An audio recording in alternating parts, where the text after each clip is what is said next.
El libro de Esther, capítulo 6. El libro de Esther, capítulo 6.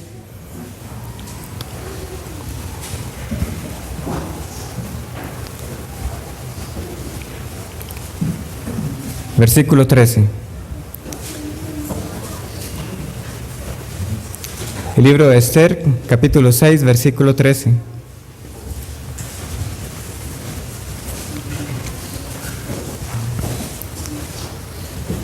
Dice de esta manera: contó luego Amán a Zeres su mujer y a todos sus amigos todo lo que le había acontecido. Entonces le dijeron sus sabios y Zeres su mujer: si de la descendencia de los judíos es ese Mardoqueo, delante de quien has comenzado a caer, no lo vencerás, sino que caerás por cierto delante de él. Aún estaban ellos hablando con él, cuando los eunucos del rey llegaron apresurados para llevar a Amán al banquete que Esther había dispuesto. La semana pasada contemplamos los hechos que ocurrieron, que acaecieron entre el primer banquete y el segundo banquete. Recordamos que la reina Esther, la mujer preferida del rey Asuero, invitó a un segundo banquete a Asuero y Amán con un día de diferencia. ¿Y por qué era este motivo? Ella tiene que comunicarle al rey sobre un edicto que ha salido contra los judíos que están en el exilio. ¿Y qué dice este edicto? Todos los judíos van a morir. ¿Y por qué se dio esto? Este Amán era un amalecita, y los amalecitas y judíos tenían una guerra por generaciones. Los amalecitas fueron los primeros que toparon al pueblo israelita cuando salían de Egipto. Y Dios dijo: de generación en generación yo voy a tener guerra contra los amalecitas hasta destruirlos a todos. Y Amán, siendo el segundo después del rey, después de Amán solo estaba el rey, y valiéndose de esa posición que él tenía, de la confianza del rey, y aparte de que era un rey bastante manipulable, hizo que el edicto saliera, un edicto irrevocable. Pero antes de que llegara este segundo banquete, nosotros apreciamos cómo Dios preservaría a Mardoqueo sin que Esther se percatara y sin que Mardoqueo tuviera que mover siquiera un dedo. Todo ese odio que Amán tenía contra los judíos y en particular contra Mardoqueo hacía que todo lo que él tuviera se redujera a nada. Él le decía a Zeres y a sus amigos: yo tengo esposa, tengo muchos hijos, tengo riquezas, tengo honra, estoy por encima de todos los príncipes y de todos los nobles, pero de nada me vale apenas veo a Mardoqueo. De nada me vale. No había paz para él. Como dice Isaías 57, 20 y 21. Los impíos son como el mar en tempestad. No hay paz para ellos. No hay paz para ellos, dice Jehová. Entonces nosotros contemplamos cómo Dios, y muchos han también escrito en la Biblia, en este pasaje, hacía que reflexionáramos en lo siguiente: en estar quietos y ver la salvación de Jehová. Un rey llamado Josafat oró a Jehová, ¿y cuál fue la respuesta de Jehová? Josafat: mía es la guerra, no habrá para qué peleéis vosotros. ¿Qué pasó al día siguiente? El pueblo enemigo se mató entre ellos mismos. También cuando estaban saliendo de Egipto, llega Moisés y les dice: estad firmes y ved. ¿Y qué pasó? El mar fue partido y todos los egipcios fueron ahogados. Claro, esos dos ejemplos son milagrosos. Y habíamos dicho que en Esther nosotros no estamos esperando ver un milagro. En Esther nosotros no esperamos ver un milagro, porque los milagros han tenido sus épocas para ser manifiestas. ¿Con cuál propósito? Confirmar al mensajero y al mensaje de que ambos venían de parte de Dios. Pero esta época de Esther nosotros no esperamos ver un milagro. Pero justamente viene este pasaje del 5:9 al 6:14 a recordarnos que Dios no necesita de milagros para rescatar a su pueblo. Solo bastó que acomodara unos eventos para que todos los planes de Amán se fueran al suelo. Amán estaba con la idea de que al día siguiente Mardoqueo iba a estar en una estaca a 25 metros de altura, exhibido a todo Susa. ¿Y cómo terminó ese día? Le terminó dando un paseo en caballo, proclamando: así se hará al hombre cuya honra desea el rey. ¿Cómo pudo terminar ese plan en algo tan contrario y tan distinto? La mano de Dios. ¿Cómo empieza el capítulo 6? Se le fue el sueño al rey. Se le fue. Después de haber comido bien, de haber tenido un banquete con su reina, se le va el sueño. ¿Y qué pidió para pasar esa noche en vela? Que le leyeran las crónicas del reino. Y son tantos los detalles que a mí algunos se me quedaron incluso por fuera. ¿Cuándo ocurrió lo que Mardoqueo hizo? Lo que quedó escrito en las crónicas. Eso ocurrió en el 7º año del reino. Quiere decir que los que le estaban leyendo al rey se tuvieron que devolver bastante, porque aquí ya nosotros estamos en el año número 12. Se devolvieron al menos 5 años atrás a empezar a leer las crónicas. Si no fue que empezaron desde el inicio.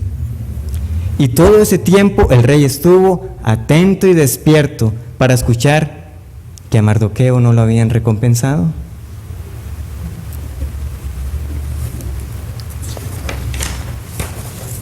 Eso por un lado. Y le leyeron tanto que prácticamente ya estaba llegando la mañana. ¿Y quién llegó bien tempranito ese día para pedirle un favor al rey? Amán. Y antes de que Amán siquiera pudiera decirle a Asuero que quería muerto a Mardoqueo, el rey le sorprende con una pregunta: Amán, ¿qué debería hacer con el hombre cuya honra yo deseo? Y Amán, pensando que era él, pues pidió generosamente y que lo paseen en caballo, que lo vistan de ropas reales, que se proclame de esta manera. Y ahí también hay otro detalle. ¿Y qué dijo él? Que el más noble sea el que le dé el paseo. Claro, yo no sé a quién tenía en mente Amán, porque él era el más noble. Seguro estaba pensando en alguno de los otros 7 príncipes. Pero al decir el más noble, no había alguien más noble que él. Solo estaba después el rey. Y de esa manera estaba pidiendo contra sí mismo. Y se vio obligado a que él fuera el que diera el paseo también. No solamente pidió generosamente, sino que él mismo fue el que tuvo que ponerle las ropas a Mardoqueo. Y como quien dice, para rematar, llega a su casa humillado, avergonzado. ¿Y qué era lo que le estaban diciendo Ceres y sus amigos? Usted va a caer. Lo recibieron con una predicción fatídica de muerte. En esa condición quedó Amán. Y son entonces unos impíos los que nos dan la lección de todo lo que ocurrió. ¿Qué dijeron ellos? Si de la descendencia de los judíos es ese Mardoqueo delante de quien has comenzado a caer, no lo vencerás, sino que caerás por cierto delante de él. Si este es del pueblo de Jehová, usted nada podrá hacer de boca de los impíos. Dios vela y protege a su simiente. Y aunque en estos versículos nosotros vimos que Dios no necesitó a Esther, no necesitó a Mardoqueo, lo cierto del caso es que Dios también hace partícipe a los suyos en la obra de su reino. Porque será por medio de Esther que ese edicto se pondrá en evidencia. Será por medio de ella. Y ese es el punto. Dios quiere que trabajemos. Dios quiere que nos esforcemos. No para ganar su favor, no para ganar su gracia, sino porque hemos recibido su favor y su gracia a pesar y en medio de nuestras decisiones. Oremos. Oh Señor, hoy veremos el fin de un hombre impío. Que esto sea puesto en nuestras almas y en nuestros corazones. Que tal es el fin que le espera a los que están sin Cristo. Y por otro lado, de cómo tú te has agradado a utilizar instrumentos débiles para llevar a cabo tu obra. Oh Señor, te agradecemos por la obra de nuestro Señor Jesucristo, que quitó esa enemistad.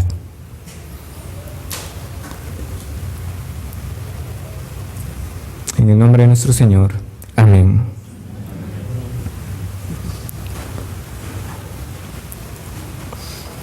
Y todavía hay más para Amán, todavía hay más, el día no ha terminado para él. En el mejor de los casos, este hombre cuando llegaron por él al banquete, lo que pudo haber dicho es, bueno, a salir un rato para despejarme, porque el día no pintaba nada bien y no le espera nada bueno. Y por otro lado tenemos a Asuero, que estaba ansioso para que llegara este banquete, porque él estaba pidiendo a Esther: Esther, ¿qué es lo que usted me quiere pedir? Dígame. Mañana, rey, mañana. Y hoy es el día. Y así empieza entonces el capítulo 7, sin dar muchas vueltas, porque cómo hemos esperado este momento. Desde el capítulo 4, cuando Esther dijo, yo voy a hablar, ha pasado el capítulo 5 y el 6, y hasta ahora llega este segundo banquete, cuando por fin vamos a ver las palabras de Esther. Y como dice entonces el versículo 1, fue pues el rey con Amán al banquete de la reina Esther. Sin mucha vuelta, los tres actores y el escenario: Amán, Asuero y Esther en el banquete. Es lo que hemos estado esperando, y los contrastes son enormes. Por un lado, Esther está frente a los dos responsables del edicto. Amán es responsable, pero Asuero es responsable porque el edicto está con la firma del rey, porque descuidadamente y desinteresadamente le importó un poco la vida de ese pueblo y dio su anillo. Asuero es responsable y Amán como el actor intelectual. Pero también de parte del rey, él está con su mujer favorita y con su noble favorito. ¿A quién va a escoger el rey cuando se entere lo que cada uno tiene que decirle? Y principalmente Esther, ¿por quién se va a inclinar? Y como hemos venido haciendo, rescatamos entonces los tres momentos más representativos de este capítulo. El primer momento es cuando Esther pide por su vida. El segundo momento es cuando Amán pide por su vida. Y en tercer lugar, cuando uno de los suplicantes pierde su vida. Esther pide por su vida, Amán pide por su vida, y uno de los que suplica va a perder su vida. Versículo 2 entonces, Asuero recuerda bien cuál es el propósito, le va a decir Esther: a lo que vinimos, estamos en el banquete, pero este banquete tiene un propósito. Y en el segundo día, mientras bebían vino, dijo el rey a Esther: ¿cuál es tu petición, reina Esther? Y te será concedida. ¿Cuál es tu demanda? Aunque sea la mitad del reino, te será otorgada. Ya esta expresión la vimos. No debemos tomarla literalmente como que el rey le va a dar la mitad del reino a Esther, pero lo que indica esta expresión es que el rey está en la mejor disposición de cumplir lo que le pidan. Yo estoy dispuesto, usted pide, yo cumplo. Eso es lo que le está diciendo. Y le recuerda a Esther por tercera vez con esta expresión. Entonces, usted dígame y yo voy a hacer. ¿Qué estaría pensando Asuero? ¿Ropas reales? ¿Una nueva corona? ¿Más doncellas que le sirvieran? ¿Cuál va a ser la sorpresa del rey cuando ya por fin Esther responda? Versículo 3. Entonces la reina Esther respondió y dijo: oh rey, si he hallado gracia en tus ojos, y si al rey place, séame dada mi vida por mi petición y mi pueblo por mi demanda, porque hemos sido vendidos, yo y mi pueblo, para ser destruidos, para ser muertos y exterminados. Si para siervos y siervas fuéramos vendidos, me callaría, pero nuestra muerte sería para el rey un daño irreparable. Veamos con atención esta respuesta. En primer lugar, veamos el trato de Esther hacia el rey. Versículo 3. Oh rey, si he hallado gracia en tus ojos. Comparemos esa respuesta con la que ella dio en el capítulo 5, versículo 8. Capítulo 5, versículo 8. Si he hallado gracia ante los ojos del rey. ¿Cuál es la diferencia? Están muy parecidas. Versículo 3 del capítulo 7 dice, si he hallado gracia en tus ojos. Versículo 8 del capítulo 5 dice, si he hallado gracia ante los ojos del rey. ¿Cuál es la diferencia? El tus. Es la misma respuesta cortés y respetuosa de protocolo, pero esta vez le ha hecho un cambio muy sutil. Si he hallado gracia en tus ojos. No ante los ojos del rey, no, tus ojos, Asuero. Ella le está recordando que son más que una simple relación de rey y reina. Ellos son marido y mujer. Está haciendo esto algo más íntimo y personal.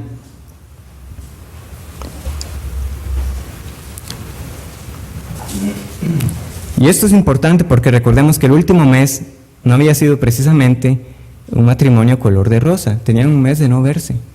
Pero ahora le está diciendo, rey, tus ojos, tus ojos. Definitivamente es un trato que solo ella podía decir. En segundo lugar, de nuevo vemos esta expresión doble sobre la petición y demanda. Ella dice, y si al rey place, séame dada mi vida por mi petición y mi pueblo por mi demanda. Pero de nuevo, como dijimos, cuando estudiamos el capítulo 5, la petición y la demanda es la misma, es una sola. Es el rey que pregunta de forma doble. Esther, ¿cuál es su petición? ¿Cuál es su demanda? Y Esther contesta de la misma manera. Mi petición es esta y mi demanda es esta. Solo que esta vez también hay un cambio. Y aprovecha para crear como una especie de balanza. Y en la petición presenta una cara de la moneda y en la demanda otra, pero en el fondo sigue siendo la misma petición. Pero entonces, ¿qué es lo que está equiparando ella? Ella está diciendo, rey, en el momento que yo estoy pidiendo por mi vida, estoy pidiendo por la vida de mi pueblo. Y al pedir por la vida de mi pueblo, estoy pidiendo por mi propia vida. La petición y la demanda sigue siendo la misma. Pero al interceder por mi pueblo, yo misma estoy intercediendo por mi vida. Si este pueblo muere, yo muero con él. Y ella se está identificando plenamente con el pueblo. ¿Y cuál es la razón entonces? Ella se lo hace ver en el versículo 4. Porque hemos sido vendidos, yo y mi pueblo, para ser destruidos, para ser muertos y exterminados. Si para siervos y siervas fuéramos vendidos, me callaría. Ahora le dice, esto no es broma, de verdad es una petición de vida o muerte. El precio que ha sido puesto al pueblo es un precio para que nos maten. Y en el momento que yo me he tomado la molestia de presentarme a usted, es porque realmente es de vida o muerte. Recordemos, ella se presentó sin ser llamada. Y eso podía costarle la vida. Y en efecto, el riesgo que ella tomó le está haciendo ver al rey es porque lo ameritaba. Incluso le dice ella, es que si hubiera sido para ser siervos, para ser esclavos, yo no me hubiera tomado la molestia. Pero es para que nos maten. Y esto es en parte irónico, porque Esther, en un sentido, es una esclava sexual del palacio. Recordemos cómo fue que ella llegó. Pero le está diciendo, incluso si esa fuera la condición que aplicara a todos los demás de ser tratados como esclavos, como siervos, yo no me hubiera tomado la molestia, ni lo hubiera molestado a usted. La situación la meritaba. Y finalmente entonces le hace ver al rey la implicación de que el pueblo muera. La implicación de que el pueblo muera. dice al final del versículo 4, pero nuestra muerte sería para el rey un daño irreparable. Pero nuestra muerte sería para el rey un daño irreparable. La expresión es muy corta y hay principalmente dos posturas. ¿Cuál es este daño al que se está refiriendo Esther? La primera posición dice que es un daño económico, es decir, al morir este pueblo, el reino y Asuero estaría perdiendo los impuestos que podría recolectar de los judíos.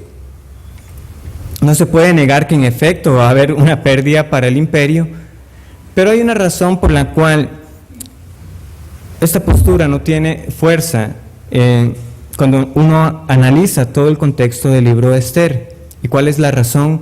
Amán había ofrecido ya dinero. Rey, yo se le voy a dar ¿cuánto? 10,000 talentos y nos deshacemos de ese pueblo.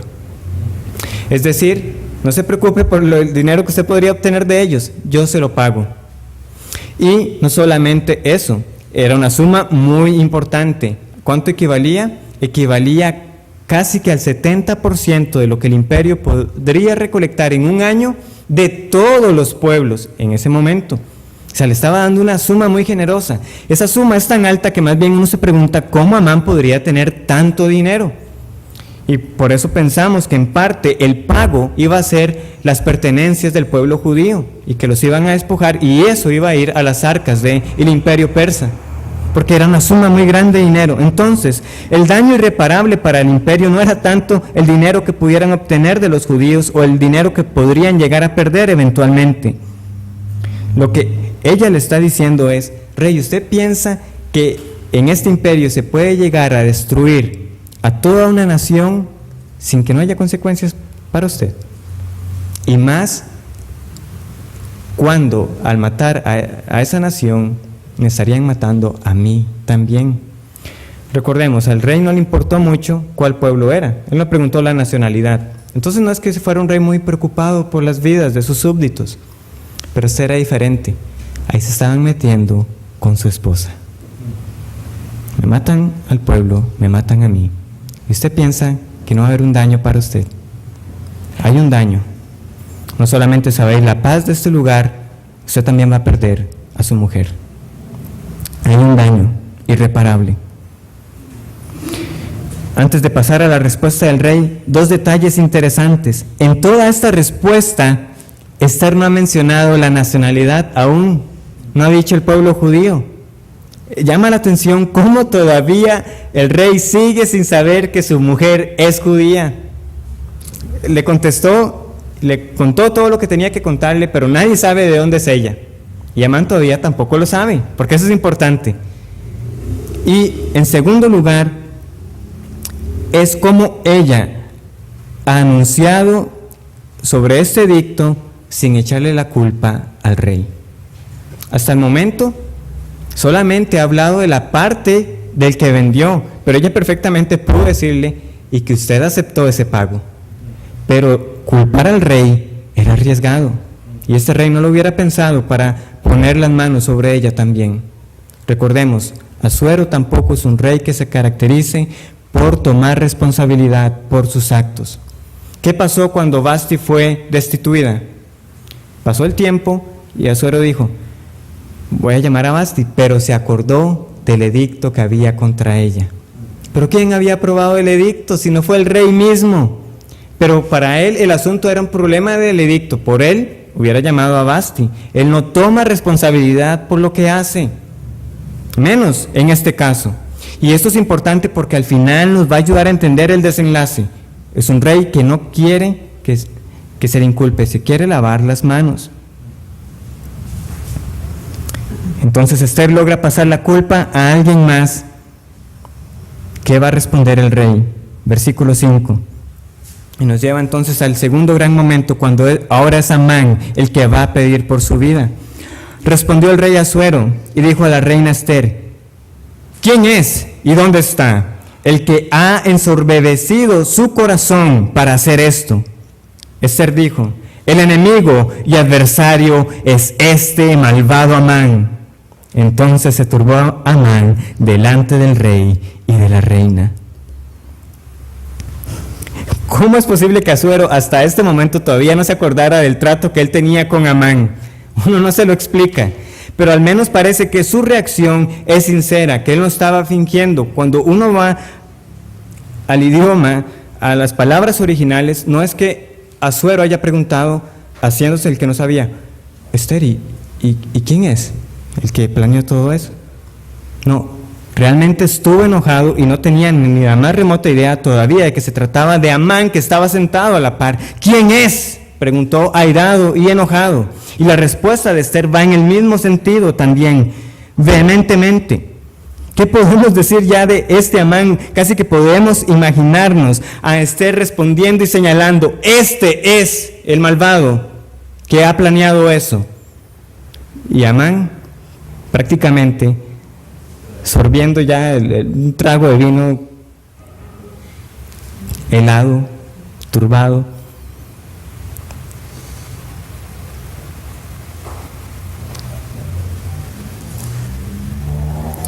claro que la respuesta también iba a sorprender al rey.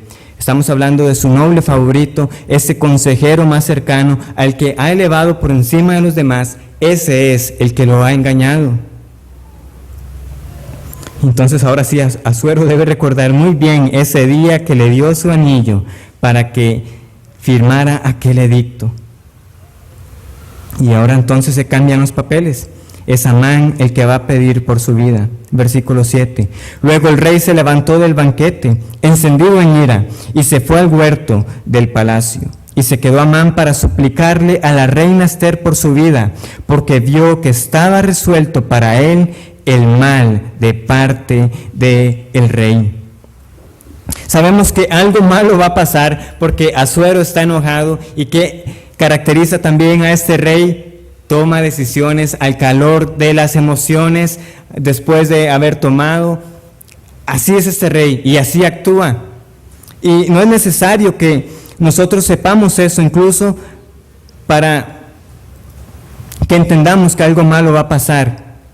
El autor, por medio de Amán, nos deja saber que algo malo va a pasar. Amán vio que la mirada del rey era esa mirada que no anunciaba nada bueno.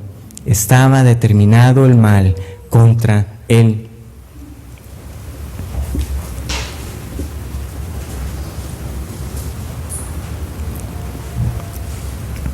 Entonces surge la pregunta: ¿por qué sale el rey del banquete? ¿Por qué se va al huerto del palacio? Ya sabemos que él estaba determinado a hacer el mal contra Amán. ¿Pero qué pasa ahora? Asuero siempre ocupa que alguien le dé consejo, pero esta vez no puede pedir consejo. En primer lugar, porque uno de los que le da consejo es justamente el que lo ha traicionado. E ir hacia sus otros consejeros era ir y decirles: Amán me ha engañado. Era reconocer públicamente que él era culpable también del edicto, y él no quiere que nadie lo sepa. Entonces la pregunta que él se estaba haciendo no era tanto si iba a hacerle algo a Amán. Él ya estaba determinado a hacerle algo a Amán. La pregunta era: ¿cómo castigo a Amán sin que yo quede en evidencia? Porque le van a preguntar: ¿por qué está castigando a Amán? Por el edicto. Sí, rey, pero el edicto no es que está a su nombre. ¿O es que usted firmó un edicto sin saber qué era lo que decía? Sí, precisamente eso fue lo que hice. Y eso sería para él una vergüenza pública. Fue engañado de esa manera. El rey pensaba por un lado, y por el otro Amán estaba suplicando. Y vaya momento en el cual el rey decide volver para toparse a Amán en una situación incómoda. Versículo 8. Después el rey volvió del huerto del palacio al aposento del banquete, y Amán había caído sobre el lecho en que estaba Esther. Entonces dijo el rey: ¿querrás también violar a la reina en mi propia casa? Al proferir el rey esta palabra, le cubrieron el rostro a Amán. Aquí hay que conceder algo de sentido común a Amán. ¿Acaso estamos pensando que Amán en esas circunstancias se atrevería en efecto a violar a la reina? Sería lo más torpe que podría haber hecho, ya estando como estaba de hundido. Lo que le está pasando a Amán es que realmente ya no tenía muchas opciones. No podía ir al rey porque el rey ya con la mirada le había dicho, yo a usted le voy a hacer mal. Si él salía corriendo, era admitir la culpa y se iba a convertir en un fugitivo. ¿Quién quedaba? La reina. Hay que ir a pedirle a la reina. Pero para su fortuna o mala fortuna, en el momento que se está arrodillando, inclinando en el lecho, entra el rey. ¿Y qué pensó Asuero? Excelente. Aquí tengo el motivo para acusar a Amán. Va a intentar violar a mi esposa. Y lo grita. ¿Querrás también violar a la reina en mi propia casa? Bastó que lo dijera para que se lo llevaran. Fue perfecto, le coincidió de esta manera. Iba a castigar a Amán sin él ponerse en evidencia que había sido culpable en el edicto. También es cierto que había una ley en el imperio persa donde los hombres no podían acercarse a las concubinas del rey, con muchísima más razón a la reina. Pero aquí era algo mucho más que simplemente acercarse. Lo estaba acusando de un intento de violación. Momento perfecto, la acusación perfecta. El rey ya no, de esta manera se libra de que sus consejeros se enteren de que ha sido engañado, de que ha sido usado. Y de forma irónica, Amán es apresado por un crimen que no cometió. Porque es mentira que él iba a violar a la reina. Y con eso entonces llegamos al tercer momento representativo. Uno de los suplicantes pierde su vida. A esta altura ya sabemos quién va a ser. Es que es providencial, hermanos, que observemos esto.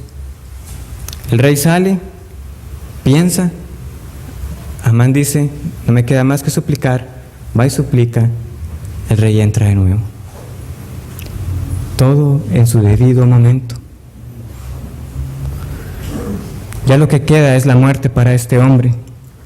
Esto sobre que le cubrieron el rostro no sabemos mucho, cómo era que lo cubrían o qué parte cubrieron, simplemente que lo cubrieron y se lo llevaron. Y concluye con la última gran ironía contra Amán, versículo 9. Y dijo Arbona, uno de los eunucos que servían al rey, he aquí en casa de Amán la horca de 50 codos de altura que hizo Amán para Mardoqueo, el cual había hablado bien por el rey. Entonces el rey dijo, colgadlo en ella. Así colgaron a Amán en la horca que él había hecho preparar para Mardoqueo, y se apaciguó la ira del rey. Hasta en la última hora de la vida de este hombre, como una sombra sigue apareciendo el nombre de Mardoqueo. Rey, aquí está la horca que preparó Amán contra Mardoqueo, y le recuerdan, el que habló bien de usted. ¿Sí? Con mucha más razón entonces, Amán atentó contra un hombre que me salvó la vida, cuélguenlo en esa misma horca. Todas las características de las que Amán se valió para lograr su cometido, ahora jugaron en contra. Un rey que toma decisiones a la luz de las emociones, del vino, apresuradamente, todo eso ahora jugó en contra de él, porque fue un rey acalorado, alegre por el vino, el que lo enjuició. Lo único que faltó aquí es que Amán hubiera cavado una tumba, que ahí mismo lo fueran a echar. Es lo único.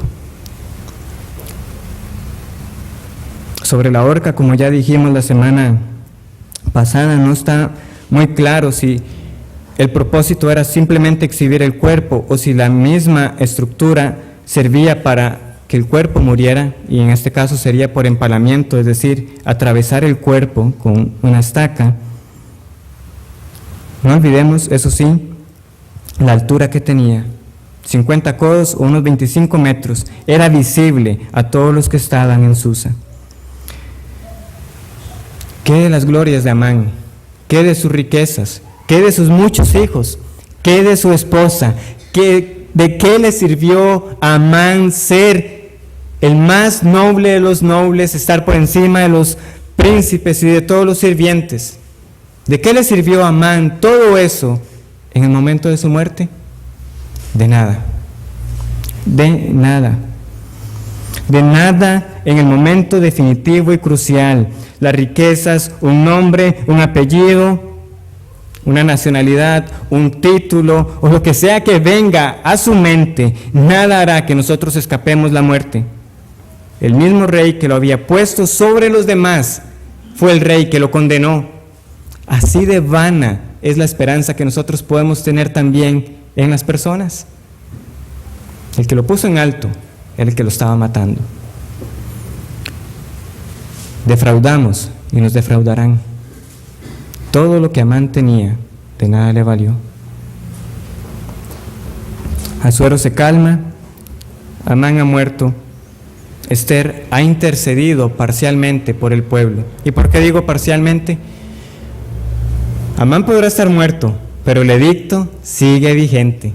Recordemos, eso es lo que nos tiene siempre en vilo, que este decreto sigue estando vigente. Han pasado muchas cosas, pero el decreto sigue en pie. Y la pregunta que ahora nos tiene que ocupar es, ¿cómo revocar lo irrevocable? ¿Habrá esperanza para el pueblo? ¿Se puede cambiar lo que parece que ya ha sido dada una respuesta definitiva? Revocar lo irrevocable. Nos estamos acercando al final. La próxima semana veremos qué de este decreto. Es el momento para las aplicaciones. Son 2 esta noche.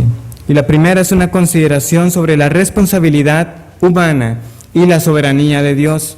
La responsabilidad humana y la soberanía de Dios.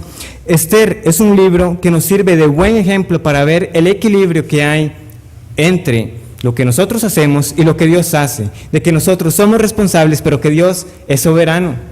¿Por qué? ¿Cómo comienza este libro? Capítulo 1, algo pasa en el palacio. Esther y Mardoqueo no tienen nada que ver ahí. Es simplemente Dios ordenando los eventos para que Vasti sea destituida. Pero ¿qué pasa con eso? Con esa destitución se abre la posibilidad de que una mujer llegue al trono. Y ahí sí, entran en juego Esther y Mardoqueo.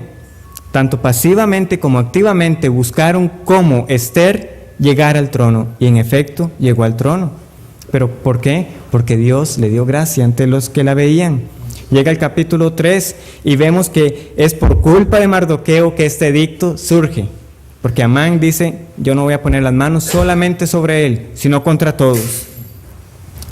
Y llega el capítulo 4 y Mardoqueo le implora a Esther, usted tiene que ir ante el rey. Usted va a morir igualmente. Y Esther dice, yo iré y si muero, que muera. Y hasta ese momento uno dice, parece que todo está como en manos de Mardoqueo y Esther. Pero ¿qué pasó que vimos la semana pasada? Dios dice, no, yo puedo acomodar todo sin necesidad de ellos.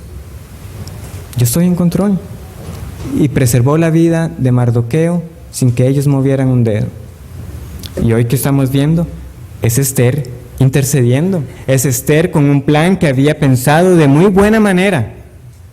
Pero hermanos, por más bien pensado que estuviera el plan, Esther no pudo jamás haber contemplado la posibilidad de que Amán llegara justamente en ese momento y que el rey entrara para ver esa escena y decir que Amán iba a terminar siendo juzgado por un intento de violación. Eso jamás lo pudo haber planeado Esther.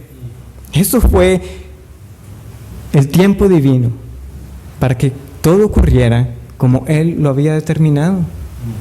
Esther planeó, pero Dios ejecutó.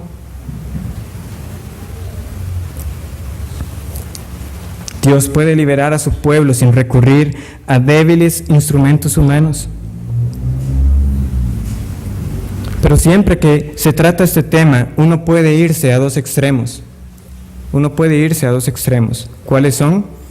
Bueno, por un lugar alguien puede decir, si Dios es soberano, ¿para qué voy a orar? Total, las cosas no van a cambiar, ya Él todo lo tiene según su orden, su plan. Si yo oro o no, si oro o no oro, pues eso no va a cambiar las cosas.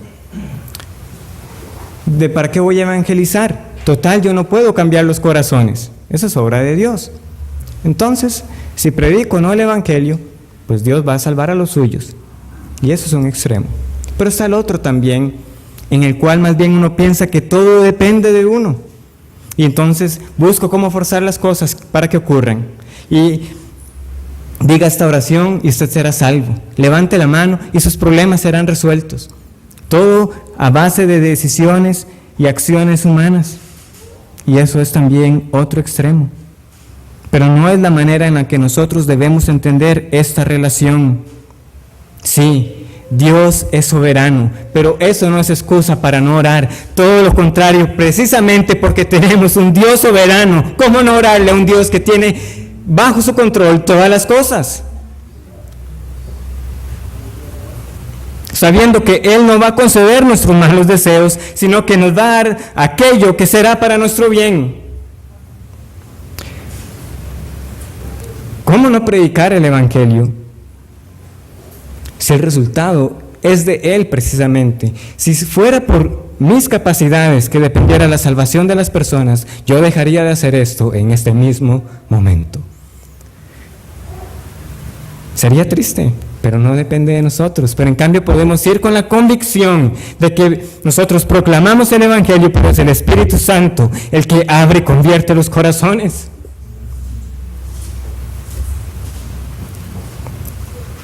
Dice el Salmo 27, muy popular: si Jehová no edificare la casa, en vano trabajan los que la edifican.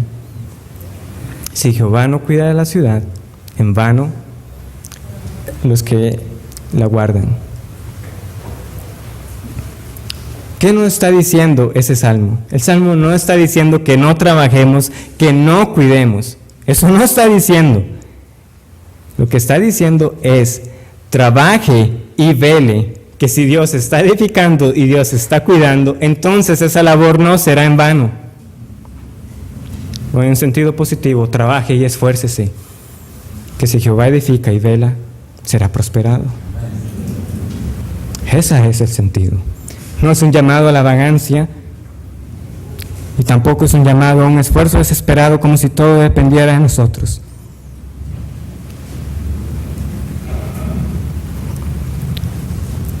Nosotros tenemos esa promesa. Dios tiene un pueblo y eso no es una posibilidad, es una realidad. Dios tiene un pueblo y todo lo que nosotros hagamos por el pueblo de Dios será recompensado. Tenemos la certeza de que nuestra labor no será en vano, porque el que ha cumplido su promesa de tener un pueblo también cumplirá la de recompensar a los suyos. En segundo lugar, tenemos como aplicación el fin de los enemigos, el fin de los enemigos de Dios. No ha sido casualidad el tono burlesco hacia Amán. Yo sé que nos hemos reído, pero ha habido un propósito en la manera en que lo he presentado, porque así ha sido escrito. Pero ¿qué pasa? Por nuestra naturaleza caída, pensar en un Dios que se ríe de los planes de los hombres, que se burla de los intentos contra Él y de que un día juzgará a todos los enemigos y que Él será glorificado en la destrucción de los impíos, es chocante para muchos. No, ese no es Dios. Pero lo que uno lee de Amán no es algo aislado. Dice el Salmo 2, ¿por qué se amotinan las gentes y los pueblos piensan cosas vanas? Se levantarán los reyes de la tierra y príncipes consultarán unidos contra Jehová y contra su ungido, diciendo: rompamos sus ligaduras y echemos de nosotros sus cuerdas. Y dice el siguiente versículo: el que mora en los cielos se reirá de ellos, el Señor se burlará de ellos.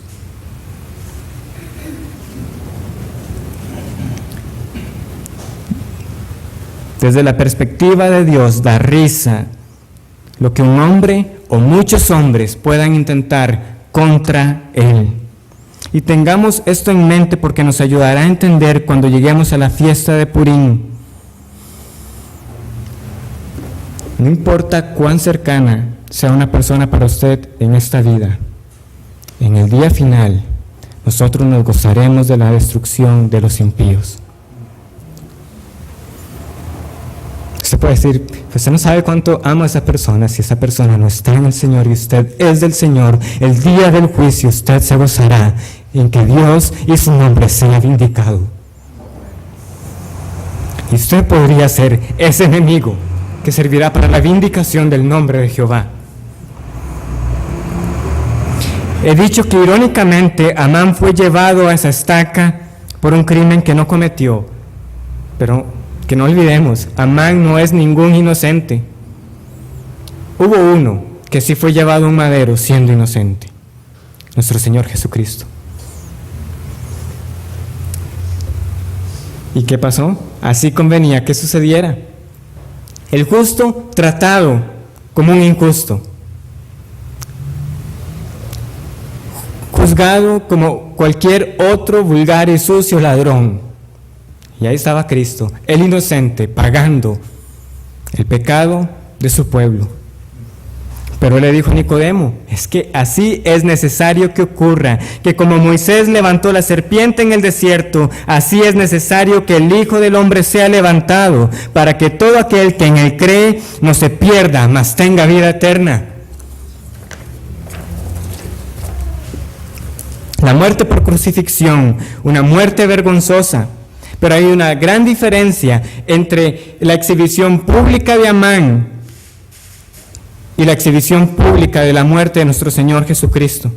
La exhibición de Amán fue solamente para humillarlo y avergonzarlo más. Pero la de Cristo, aunque ciertamente fue humillado, aunque ciertamente fue tratado como un ladrón, con todo y el dolor que también sufrió, con todo el oprobio que él sufrió, con toda la ira del Padre descargándose sobre él, aún en ese mismo momento, él también estaba declarando victoria sobre el pecado.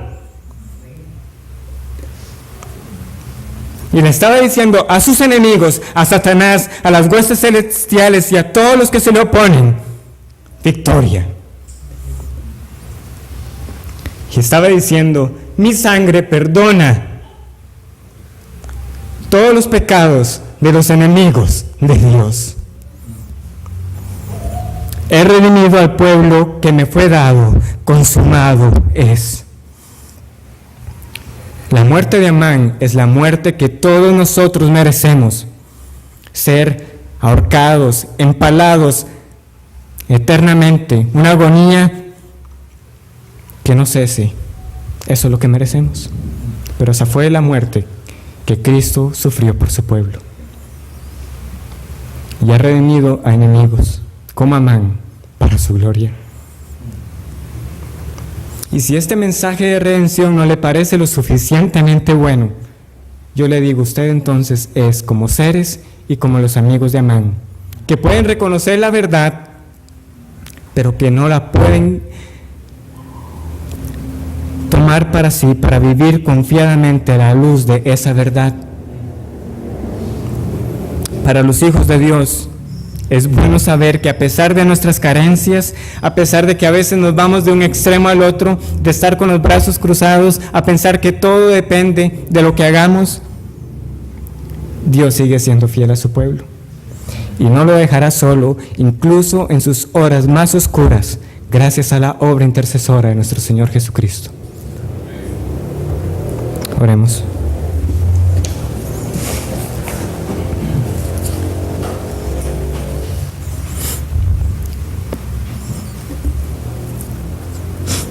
Gracias, Señor, por tu victoria en la cruz.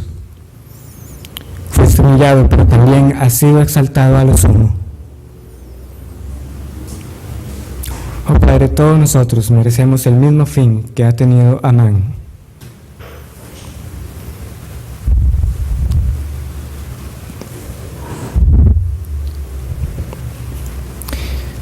Pero como hoy vamos a conmemorar un día